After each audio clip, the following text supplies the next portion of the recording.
Bonjour à tous, bienvenue parmi nous dans ce nouvel épisode de Midi Expert. On a la chance aujourd'hui de recevoir l'éminent professeur Kanouni, professeur à l'UM6 de Rabat et experte en pathologie digestive fonctionnelle. Bonjour professeur et merci d'avoir répondu à notre invitation. Merci de me recevoir et merci de votre confiance. Je suis très heureuse de discuter de ce sujet avec vous, vraiment. Merci beaucoup. Je suis docteur Amina Chimlel, résident à l'hôpital militaire d'instruction Mohamed V à Rabat. Et aujourd'hui, nous allons un peu discuter des troubles moteurs de l'œsophage. Professeur, si vous me permettez, nous avons reçu récemment un patient de 34 ans, sans antécédent, qui présente une dysphagie basse, paradoxale, intermittente. Il a bénéficié d'une fibroscopie œsogastro-duodénale qui est revenue sans particularité.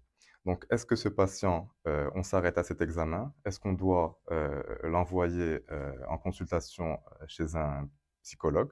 Ou bien il y a d'autres examens complémentaires à faire? Ben, ce cas clinique est vraiment très intéressant pour plusieurs raisons. D'abord, moi, avant d'aller plus loin dans l'investigation d'une dysphagie, j'ai un sujet jeune, je voudrais m'arrêter 2 secondes sur la qualité de l'endoscopie. Pour dire que on a tous tendance à traverser l'œsophage sans réellement faire attention. Donc, mais l'œsophage n'est pas juste un passage. Il fait partie des régions que l'on doit vraiment examiner. Déjà, dans le cadre d'une dysphagie, on a la chance, quand on introduit l'endoscope, de voir un peu la région oropharyngée. D'accord. Et Parfait, on peut faire un bilan lésionnel, faire attention, est-ce qu'il y a effectivement. un petit bourgeon? Il ne faut pas passer rapidement. Un épidermoïde peut pointer son nez. Ensuite, quand on traverse l'œsophage, il faut faire attention aux compressions qu'il peut y avoir. Je pense par exemple à une dysphagie allusoria. Je pense par exemple à une compression par une lésion extrinsèque médiastinale, une adénopathie, un antécédent de tuberculose, ou encore chez un sujet âgé à une grosse aorte qui est déroulée, qui peut expliquer en partie la dysphagie. Ensuite, quand on arrive au niveau du tiers inférieur de l'œsophage, il faut prendre le temps d'examiner la jonction œsogastrique parce qu'il peut y avoir des choses très subtiles qui peuvent changer. Et si on a la chance d'avoir un fibroscope avec magnification et tout, Mhm. prendre vraiment le temps dans le cadre de De la l'observer. dysphagie. Et puis, quand on a une dysphagie, c'est un sujet jeune comme ça. Mhm. Je suppose que vous avez déjà réalisé les biopsies œsophagiennes Bien sûr. pour écarter une œsophagite eosinophile. Donc vraiment, le temps de l'endoscopie est fondamental. Ensuite, bien évidemment, euh, c'est pas parce que c'est un sujet jeune qu'on va l'envoyer chez le psychologue. Quand on a éliminé une lésion organique, il faut à ce moment-là écarter tout ce qui peut être fonctionnel. Et si on a accès à la manométrie et à la manométrie haute résolution, évidemment, c'est le premier examen qu'on doit réaliser. Mais autrement, dans ce contexte, un transit œsophagien peut apporter beaucoup de renseignements. On peut tomber sur une sténose qui n'est pas évidente sur le plan endoscopique, mais qui peut apparaître sur le transit œsophagien. De même, si on n'a pas fait attention à des spasmes sur l'endoscopie, on peut le voir sur le transit de l'œsophage. Une dilatation de lumière aussi, on peut le voir. Mais effectivement, si on peut, on va faire la manométrie haute résolution en premier. Et des fois, on aura besoin de compléter même par un transit ou par un scanner en fonction de l'étiologie. Parfait. Donc, bien faire sa fibroscopie. Et effectivement, il existe des examens complémentaires chez ce genre de patients.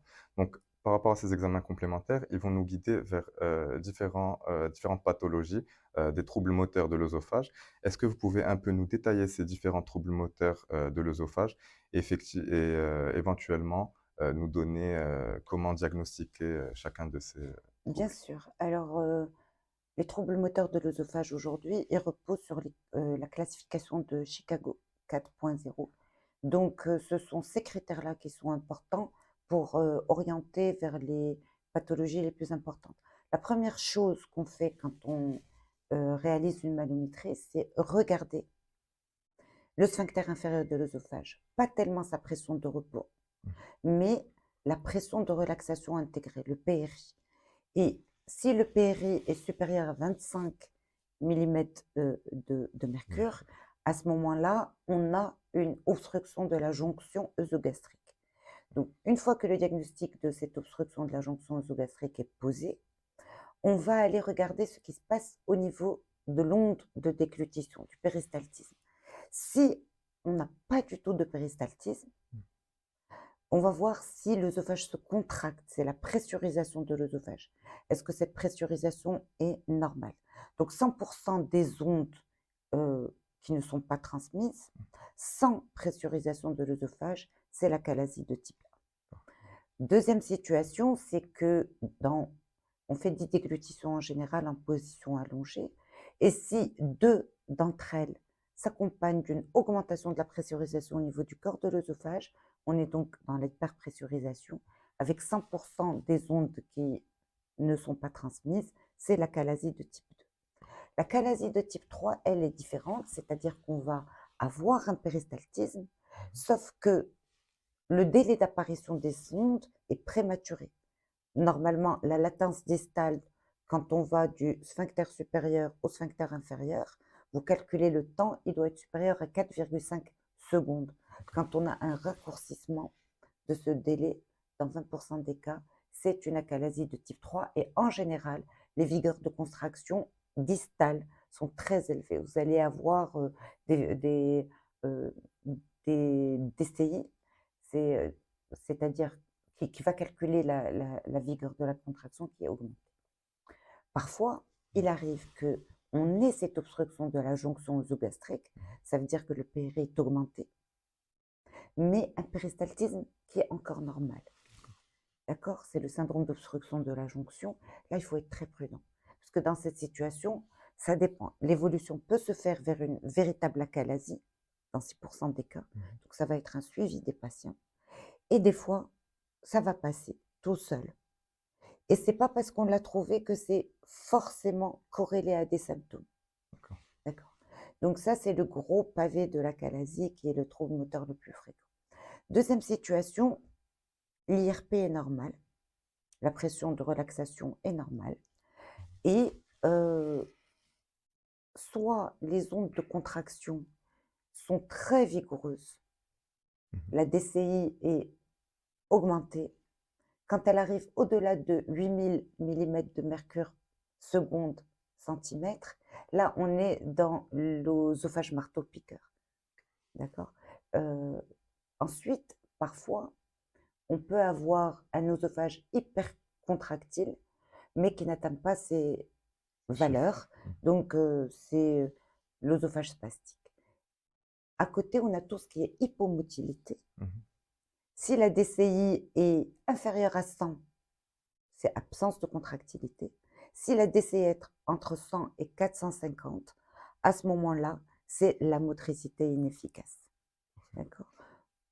Alors, je ne sais pas si je dois détailler, mais il faut vraiment être très prudent sur ce que l'on trouve en manométrie. Et parce que c'est pas parce qu'on l'a trouvé que ça peut véritablement être corrélé à une pathologie. Et ensuite, quand on a une motricité ineffective, elle peut s'accompagner de dysphagie, mais il faut aussi écarter un reflux gastro-œsophagien. Bien sûr. Mm. Parfait. Donc, dans ce que vous venez de nous dire, professeur, donc on a bien vu qu'il y avait plusieurs enfin, pathologies enfin, dans ces troubles moteurs de l'œsophage.